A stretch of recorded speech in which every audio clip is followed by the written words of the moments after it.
এটি ঐতিহাসিক পাহাড়পুর বৌদ্ধবিহারে যাওয়ার গুরুত্বপূর্ণ সড়কের চিত্র। জয়পুরহাট ধামইরহাট নওগাঁ সড়কে প্রতিদিনই সৃষ্টি হয় তীব্র যানজট। রেলগেটের পশ্চিম পাশ সুগার মিল রোড, থানা রোড ও স্টেশন রোডে কয়েকশো মিটার পথ পাড়ি দিতেই লেগে যায় দীর্ঘ সময়। একই চিত্র শহরের বাটার মোড় থেকে আক্কেলপুর সড়কেও। এতে ভোগান্তিতে পড়তে হয় পথচারী সহ সব শ্রেণী পেশার মানুষের। অটোরিকশা আছে, তারা রাস্তার যে ট্রাফিক নিয়মটা মানে না, যেখানে সেখানে গাড়ি পাস করে।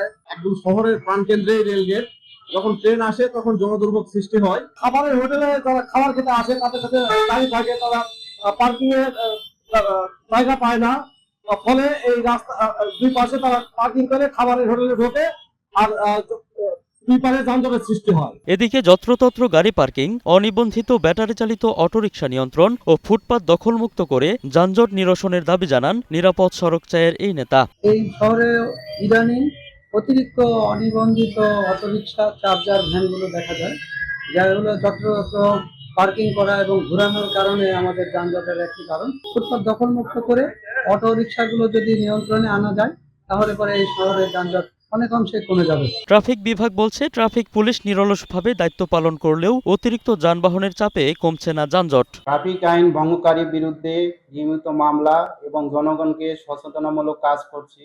পাশাপাশি রেলগেট থেকে খঞ্জনপুর পর্যন্ত রাস্তার উন্নয়ন হলে ট্রাফিক ব্যবস্থাপনার আরও উন্নত হবে। তাছাড়া পৌরসভা ইজি বাইক, রিক্সা লাইসেন্সের আওতায় আনলে যানজট মুক্ত করা আরও সহজ হবে। সড়ক প্রশস্তকরণ, নির্ধারিত স্থানে যানবাহনের স্ট্যান্ড, অবৈধ পার্কিং উচ্ছেদ ও কঠোর ট্রাফিক ব্যবস্থাপনা নিশ্চিত করা হলে কমবে নিত্যদিনের এই দুর্ভোগ, এমনটাই প্রত্যাশা করছেন জয়পুরহাটবাসী।